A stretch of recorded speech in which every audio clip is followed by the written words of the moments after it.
Hello.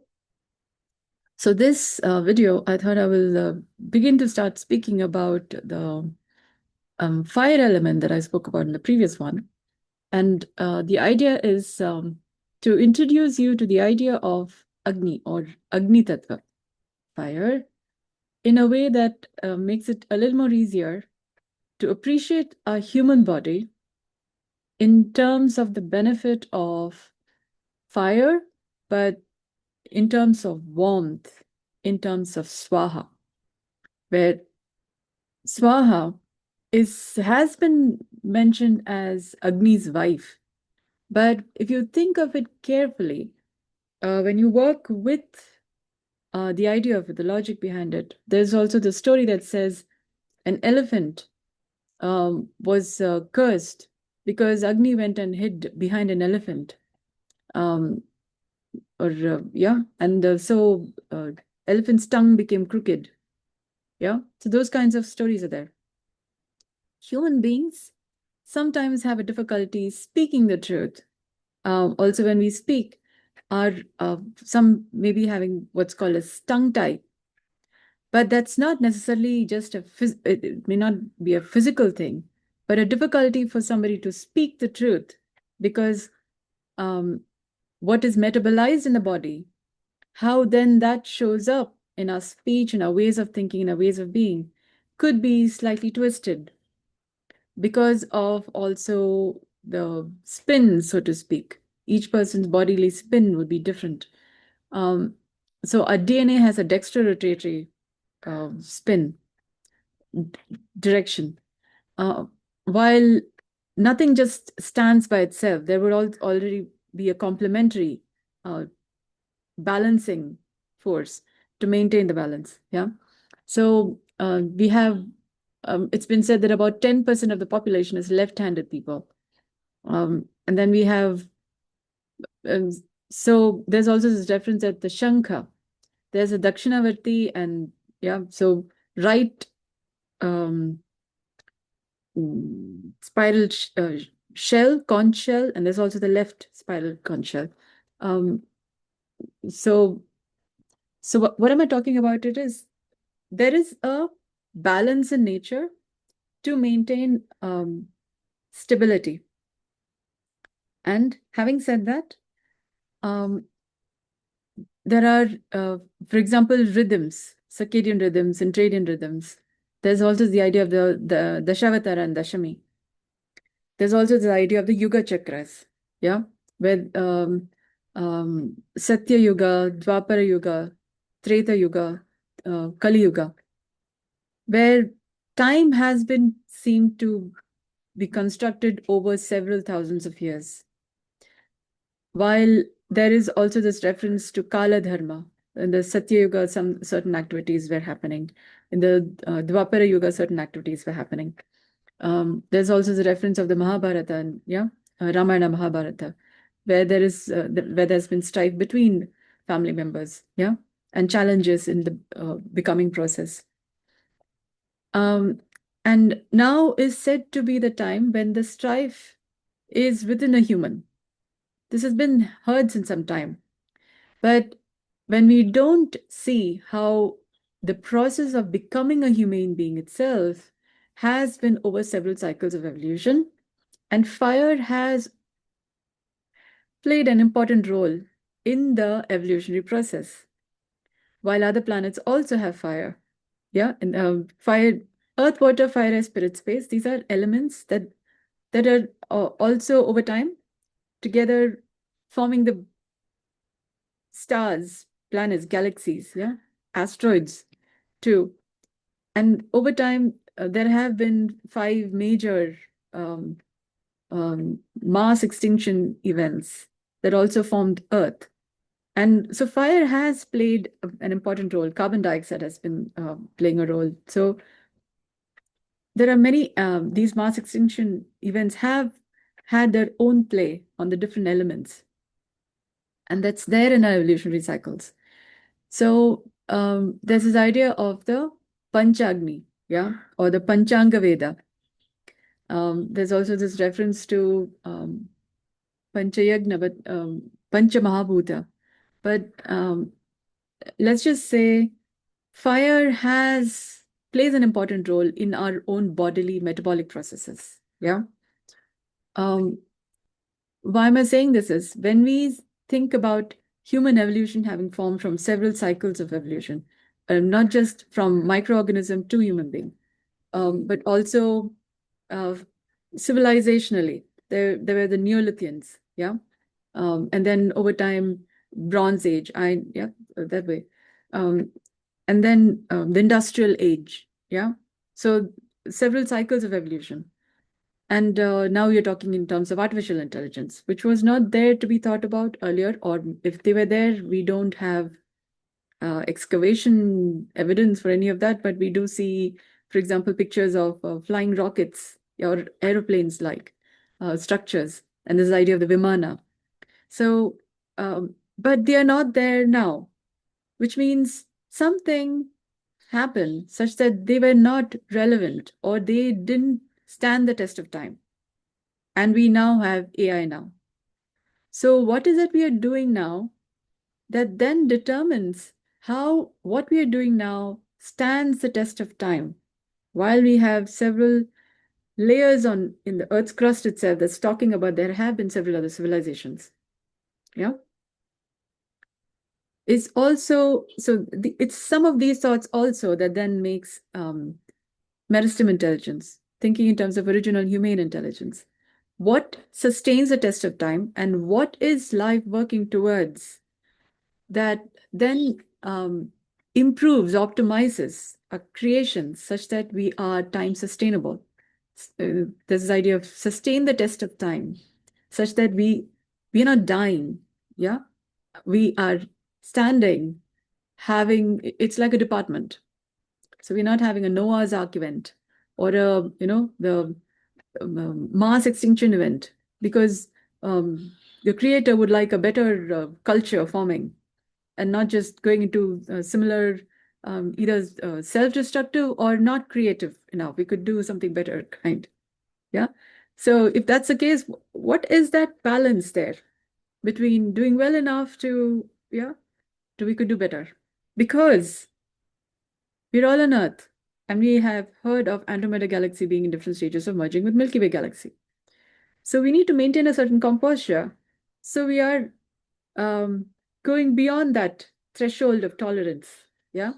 And we are profitable that even if there are, say, people in Andromeda Galaxy, they're also becoming originally humane intelligence facilitating human beings. Yeah. Such that because it's taken some time for my thought lines also to come through. And over time, I discovered what I've been doing has also been turning around lockdowns during the 2 years of the pandemic, at least 3 times. Yeah. So sharing this, how I do this yoga, then would help us go beyond those stress challenges from Andromeda galaxies merging with Milky Way galaxy, because that has an effect on the cosmic. So there's cosmic, miasmic, telluric, rheumatic concerns. So there could be also, for example, there have been volcanic ash, yeah, and we also have our own health maintenance practices, which is quite interesting. So sometimes we have challenges, and then we have energy practices, which may not be conducive to supporting Earth in turning around the environmental, cosmic, rheumatic, miasmic, telluric pressures that's there. So I discovered that human beings are like Earth's body hair. Like we have hair, body hair. So we are like plants and animals. And human beings are also like plant, amongst the flora fauna. We are like Earth's body hair. And how we function helps relieve some of the pressure that Earth experiences from the environment. From peer pressure, we also have other planets. Yeah, and now we also have Andromeda Galaxy in different stages merging with Milky Way Galaxy. So there is pressure from many sides to be profitable, but it may not be just about being profitable. Earth happened to be doing something that turns around the matter since the Big Bang. And we have formed life to the point that our civilization has evolved so much that I'm talking about these matters, that human beings are evolved over time to and live in life in the multiverse. To think this, what is the technology that I'm talking about? That the yoga that Earth is doing, such that we are turning around stress, pressure, and several other matters. And what is that we can do to turn around the situation that happened with the Big Bang or since the Big Bang? Yeah. That involves us thinking about elements or earth, water, fire, air, spirit, at least. And then there's this idea of space. Even physicists are inquiring about what space is. But in my way of thinking, space is also an element. And then there are several further other details from there, but let's work with these 6. To begin with, in this video, I will bring you a little more comfortable with the idea of Agni, or the fire element. Slowly, we will cover details with the other elements. It is easier for us to get in touch with the fire element when we pay attention to our body's warmth as an aspect of the fire element, Agni tattva. When our metabolic fires, when our metabolism, it's been called as the metabolic fires, when they are functioning well enough, then our, let's just say when the Agni tattva, fire element is functioning well enough, then our metabolic fires is more digesting the matter. It's more consuming. It's like swaha. It's like you eat food, nicely gets digested inside, and then does the body forming activities. So in that sense, the parasympathetic nervous system is associated with rest and digest. When we are rested enough, then the metabolic fires function differently than when we say stuff food. We have the sympathetic nervous system functions by the fight and flight. It's been called the fight and flight nervous system. When we try to eat food while we are fighting and fly, in fight-flight mode, then the digestion of food may not be as complete or as well as it needs to be. But there's still something that happens, but is it as well as it needs to be? And what then does to the bodily system? Does it have you be playing it at risky? Because the sympathetic and parasympathetic need to function well enough for Agni to come to Swaha. Otherwise, it's like the forest fire. Yeah? For it to come to that fire becoming a creative force rather than a destructive force, it is important for us to pay attention to warmth in our body. There could be, for example, the heat is on. Yeah, you're eating a lot of hot stuff, or your bodily metabolism is maintained such that the heat is more on. You could also get a stroke. Yeah, which is why you need to cool it down. The acidity, for example, needs to be down in a balanced state. If your body heat is more, you could get boils. Yeah, or your circulatory system, yeah, that gets affected in ways it feels uncomfortable. You would need something to cool you down more. I call it as the body's air conditioning system. Like when it's very hot out there, by healthy natural breathing, you can kind of bring a certain balance in the body's temperature regulation. And if it's, say, a little cold, you can turn up the heat, so to speak, to then bring about a balance. But it's not as simple as turn up the heat.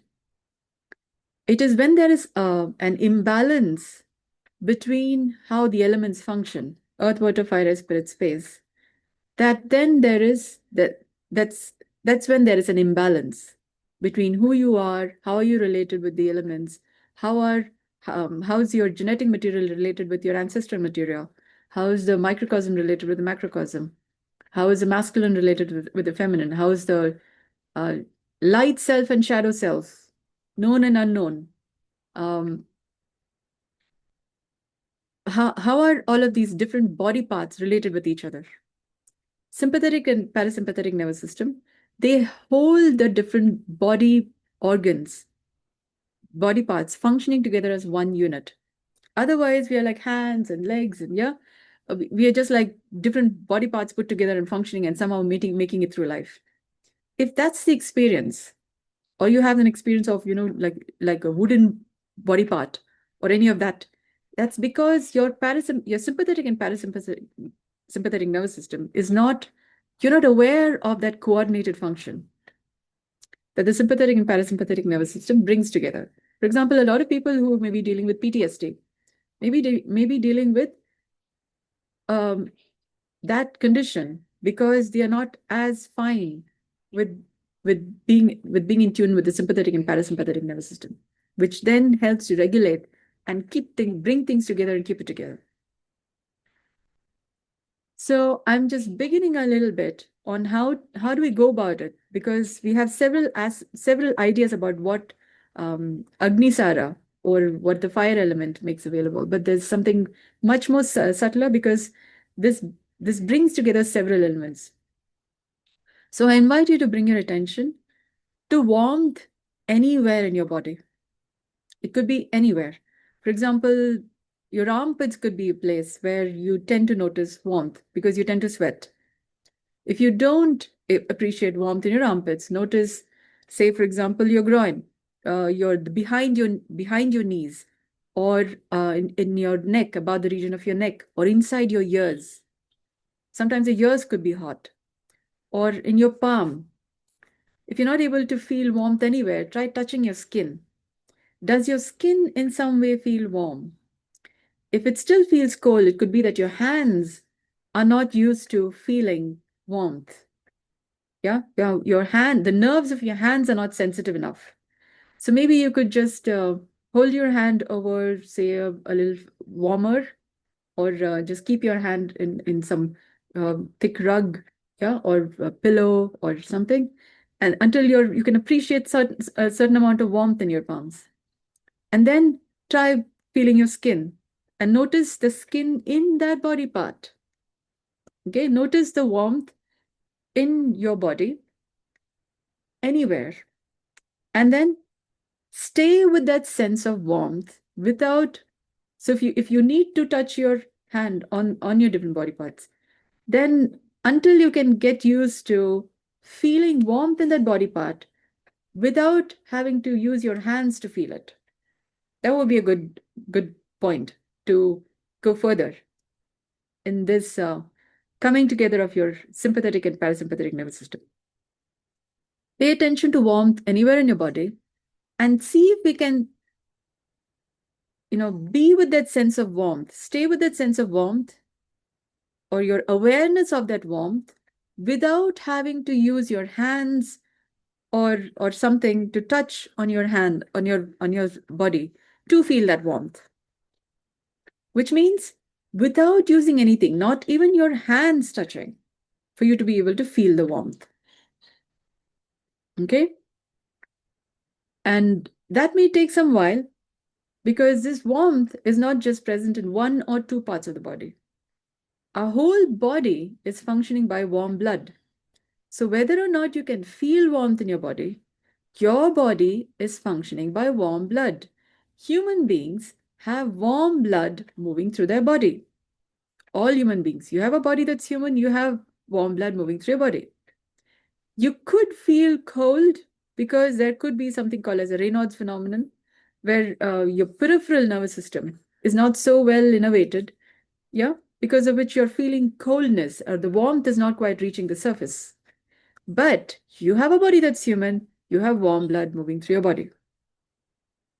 You just may not be able to feel it now, because feeling requires your nervous system to be able to be in touch with the warmth, with the musculoskeletal system, to be in touch with the warm blood moving, nourishing your musculoskeletal system in different parts of your body, your bones, To be able to feel the warmth from inside, you need your nervous system being sensitive enough. Working with paying attention to the warmth of your body helps your nervous system be better innovated. It's like, like, have you seen seeds in the soil? You sow some seeds. After some time, you'll notice a shoot and a root coming up, yeah, attempting to become a plant. But the shoot and the root, they kind of go in search of food. And when it finds that, then it's nourishment from that food that then helps the seed become a plant. Yeah. So our nerves are like that. Pay attention to warmth, and your nervous system is likely to kind of send small little nerve endings in search of awareness. Warmth is something that your nerves like to kind of go in search of, because life, like a seed, responds to warmth. If you put a seed in cold, it's the natural warmth in the seed that then allows it to thrive. If it gets too cold, it dies, shrivels. It's the natural warmth inside that then allows for, okay, maybe there's food here somewhere, or converts what is there in some way. It's kind of like cooking from inside, and then helps nourishment come into the body. Yeah, so that sense. So pay attention to warmth. So a life system, it's like the seed coming alive, like this, we're all a seed of life. So when we pay attention to warmth, we are kind of helping our own nervous system to kind of recognize the muscle and the bones and different parts of the body, like the nerves have a reason to innovate better. So pay attention to warmth anywhere in different parts of your body, and the nervous system slowly begins to connect organ to organ. They're all connected. You're already alive, which means the sympathetic and parasympathetic nervous system are already there, are already functioning. You may not be aware from the core, from the core to the periphery. When that connection is there, that's when you don't feel disjointed or fragmented. When you're being aware of warmth, we'll just begin with warmth. There are other aspects. When we can be aware of warmth, then our nervous system begins to connect from the core to our periphery. Then we are better connected. We feel less fragmented, or somehow you feel less like an instrument or a thing to be dealt with, or you are a thing that deals with things. Yeah. And also pay attention to your palm, warmth in your palm, warmth in your feet, the soles of your feet. And particularly, it'll be very interesting if you can pay attention to warmth in between your toes and your fingers, like in between these. Yeah. So warmth here and here, front and the back. If you can feel warmth, there's something special about you being able to feel the warmth in between your fingers and toes. And also the soles of your feet. If you're like animals, my arms would also be limbs, yeah, like a deer or a horse, yeah. And this would be the soles, the bottom part. Your feet also has a sole, bottom part. So try paying attention to warmth at the soles and in between your fingers. So this would be fingers, toes, yeah. There's something very fine about those nervous responses. And every now and then, if you're kind of resting, try massaging your feet or try massaging your hands. Over time, the sensitivity of your nerves become much more stronger and better innovated. And that has so many benefits for you, your family, generations, because you're all genetically connected. So through genes, you're all connected with the body. And it helps to strengthen your hold on life while you're also working out through other details. That then helps you become better, harmonious, more supportive. We'll come to that. So warmth is an aspect of the Agni tattva, yeah, fire element. You could get thirsty. I recommend when you're working with the warmth in your body, I recommend you keep a bottle of water with you and keep sipping from it, because when it's like a farmer, when they're cultivating the land, in preparing the soil, water is an essential element in softening the soil. So while there is warmth, which is necessary for growth to happen, and Earth is a warm planet, so the soil is warm, which means our body is also nourished by warm blood. So we already have warmth. Supplying water sufficiently then softens the earth. So a body is the earth element. Yeah?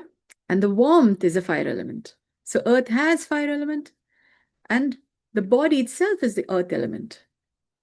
And water is the water element. Yeah? So drinking sufficient water helps soften the earth element such that the warmth, as you're paying attention to warmth, helps the nerves better innervate the muscles right up to the skin. So it becomes easier to connect and then feel yourself whole again. If you feel a little, you just feel a little cold, not respected, not honored, just been regarded as a thing. Paying attention to warmth, drinking sufficient water, and then appreciating the warmth, softness, and moisture of your skin and different parts of your body helps you feel more wholesomer again, from inside out. And then life becomes, you can manage. Things may not be as well as you'd like it to, but things get better. And be able to feel the warmth, softness, and moisture at the tips of your fingertips, right up to the tips of your fingertips and tips of your toe tips. So that's fire element, earth element, body, warmth, fire element, earth, body, a water element, moisture. Yeah. So that's earth, water, fire. Air is the air you breathe. You breathe. That's the air element. Yeah.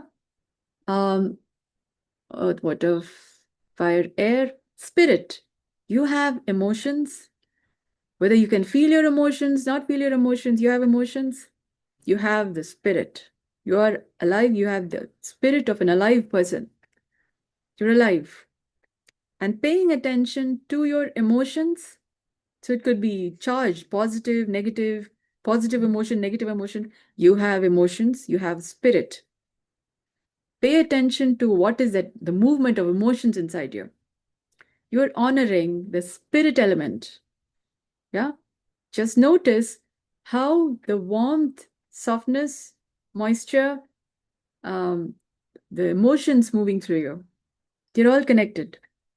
When your nerves are getting better innervated, you're likely to notice some emotions. Yeah. It will help if you can write down stuff. Yeah. Write down stuff or go wash clothes. Yeah. It'll help you move your muscles. It'll help you to, if it's anger, if it's different kinds of emotions, fear, many of these things. When you're washing, it channelizes the heavy, big emotions that may be there into something that is more constructive. Clothes will be clean, and that's something that is beneficial. Yeah. And so instead of acting out or, you know, you could be really so happy, and that could disturb other people. Why in the world are you so happy? And, they could be, just stay. So you don't want that. Yeah. Otherwise, you would be disproportionately happy or angry, or, why are you like that? If you feel a certain imbalance in your emotions, go wash some vessels, or, clean the sink, or clean the toilet, or write something, or um, make chapati. Okay, but then you'll have to eat it. But that's the thing too. But chapati it's that dough. So over time, maybe a few times you may have to try making the dough. Yeah. But that's a creative act. Making chapatis it's a creative act, but it also involves a certain energy. But the thing is, it will help your nerves to innervate better. Your muscles, your skin, your bones, your earth, water, fire, air, spirit, space. Your body occupies space. Your body, your internal organs, they occupy space in your body. and your body occupies space on earth. You already have space to be by the simple fact of having a body that's human. Your body occupies space on earth. Pay attention. Just notice that yes, your body occupies space and you have the space to be. No matter what else is there or not there, you have the space to be from the simple fact of your body occupying space. In the room, wherever you are, your body occupies space, so you have the space to be. And then it is about how good is it, how can it get better. All of that is over and above the fact that you're alive and your body occupies space, so you have the space to be. And you can breathe. You are breathing. So you already have the air element. You already have warm blood. You may be in different stages of being aware of it, but you have warm blood moving through your body because that's how human beings are made. We are made with warm blood. And that's an evolutionary gift. That's an evolutionary fact. It's taken some time for life to form warm-blooded human beings. Yeah, I don't know if there were other than that, but we are all warm-blooded human beings. Yeah, that's a given that fact. Across the globe. Yeah, that's what I've learned since some time now. So you have earth, water, fire, air, spirit, space. We will learn other stuff after. Yeah, but drink water. Have some, if you can afford, fresh fruits, vegetables. Have them. That'll help to nourish your earth element, but also help your nerves be able to get better comfortable with, oh, you're all connected, all fine. You are one whole perfect being. Yeah, however you are, you're perfect. This is how you are meant to be, or this is, see, every seed has different stages of becoming better. This was a time when you've had to listen to this video or come to, oh, there is this way to look at yourself too. So there's a right time for everything. You listening to this video means this is a time for you to become whole, perfect, healthier, and you can get better. There's a lot of healthier, wealthier, wiser, but you already are alive. You already have a body that's human. And all you have to do is be aware of what you already have. And these are some of the things by which you can be aware of how whole, complete, and perfect you are. And we have the idea of Vedic mathematics where 0 to 9, and then there's 10, and then to 19, yeah, and then 20. So there are many numbers. But you already have a 0. You already are whole and complete and perfect. And then there is different stages of becoming better, betterer. So if you have bitter stuff, this happened, this is how life is, that's also part of emotions. Yeah, there are some bitter stuff that can be metabolized, made better. So then you're becoming better. So from 0 to 10 to 20 to 100, we have lots of numbers. You can become wholesomer, completer, perfecter. Yeah. Earth is an example. So when you look at Earth, you know how better you can get. Yeah. We're all on Earth. Yeah. So thank you so much for your kind interest. I hope this has been of value to you. Good day.